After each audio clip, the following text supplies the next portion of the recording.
मैं डॉक्टर भूमिका Bansal, consultant obstetrics, gynaecology and laparoscopy. आज आप लोगों से बात करूंगी हिस्टेरेक्टमी यानी यूट्रस रिमूवल की सर्जरी के बारे में। हिस्टेरेक्टमी यानी यूट्रस को महिला के शरीर से निकाल देना। ये सर्जरी कुछ केसेस में करी जाती है जिसमें महिला को ब्लीडिंग दवाइयों के बावजूद भी नहीं रुक रही है।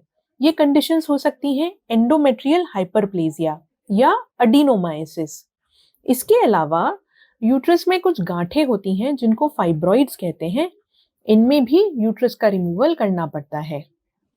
ओवरी में अगर सिस्ट्स हैं तो भी यूट्रस रिमूवल की जरूरत पड़ सकती है अगर महिला की एज ज्यादा है और सिस्ट्स में कैंसर का सस्पिशन है।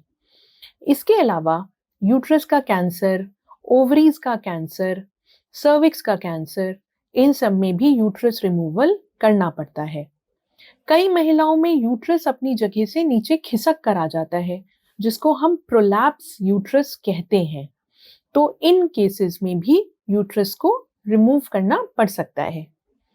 कुछ महिलाओं को बाहर वजाइनल डिस्चार्ज के कारण या सर्विक्स के इन्फेक्शन के कारण हिस्टेरेक्टमी सजेस्ट करी जाती है, यंग एज में सजेस्ट कर दी जाती है। प्लीज प्रॉपर परामर्श के बिना ये सर्जरी ना कराएं। अब ये प्रोसीजर क्या होता है और कैसे होता है? देखिए, यूट्रस फीमेल के शरीर में इस तरीके से पोजिशन्ड है। पीछे लेट्रिन का रास्ता और रेक्टम होता है, आगे पेशाब की थैली या यूरिनरी ब्लैडर होता है। इन दोनों के बीच से केयरफुली यूट्रस को रिमूव किया जाता है। ये सर्जरी दो प्रकार से करी जा सकती है। एक होता है ओपन या अब्डोमिनल रूट। इसमें इंसिजन दो प्रकार से लगाया जा सकता है। एक होता है ट्रांसवर्स या फैनल स्टील इंसिजन जो कि बिकिनी लाइन में लगता है। और अगर यूट्रस बहुत बड़ा है, कैंसर के लिए सर्जरी कर रहे हैं, तो यूट्रस में पेट में मिड लाइन इंसिजन लगता है जो कि नाभि के नीचे से लगता है। कुछ सेंटर्स में जहां इसकी एक्सपर्टीज अवेलेबल है, ये सर्जरी लैप्रोस्कोपी विधि द्वारा भी करी जा सकती है या मिनिमल इन्वेजिव तरीके से भी करी जा सकती है।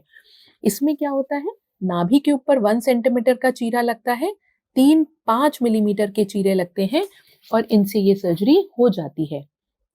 जाहिर सी बात है, अगर सर्जरी लैप्रोस्कोपी द्वारा हो रही है तो पेशेंट की रिकवरी फास्ट है, हॉस्पिटल स्टे बहुत शॉर्ट होता है मरीज का, पेन कम होता है, इन्फेक्शन या हर्निया फॉर्मेशन के चांसेस बहुत कम होते हैं।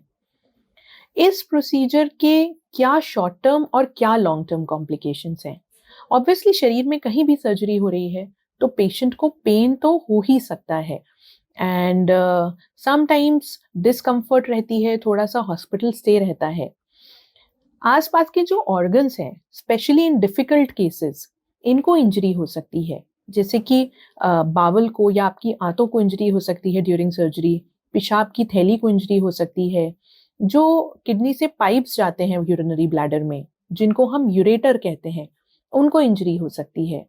कुछ कॉम्प्लिकेशंस जैसे कि स्पेशली अगर ओपन सर्जरी हुई है तो हर्निया बन सकता है, यूरिनरी प्रॉब्लम्स आ सकती हैं मरीज को, और फिस्टुलाज बन सकते हैं जैसे कि वेजाइको वजाइनल फिस्टुला या यूट्रो वजाइनल फिस्टुला, यानी कि communications between the vagina, urinary bladder और यूरेटर। ये सारी समस्याएं अगर टाइमली डायग्नोज हो जाएं तो इनका 100% ट्रीटमेंट अवेलेबल है। इसीलिए सर्जरी हमेशा एक्सपर्ट गायनेकोलॉजिस्ट से करवाएं और किसी अच्छे सेंटर में करवाएं।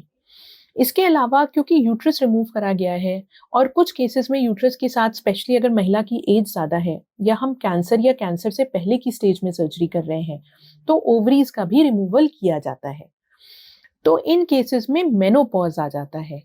मेनोपॉज आने के कारण वेट गेन आपको हो सकता है, मूड स्विंग्स हो सकते हैं, हॉट फ्लशेस हो सकते हैं, बोन हेल्थ या हार्ट हेल्थ पे फर्क पड़ सकता है। तो ये सर्जरी तभी करी जाए जब एक्चुअली इंडिकेटेड है। हिस्टेरेक्टमी या यूट्रस रिमूवल के प्रोसीजर के बाद क्या प्रिकॉशंस रखने चाहिए? जब तक आपका सर्जिकल पेन नहीं जा रहा है तो एक्टिविटी थोड़ी रिस्ट्रिक्टेड रखें, बेड रेस्ट की ज़रूरत नहीं है।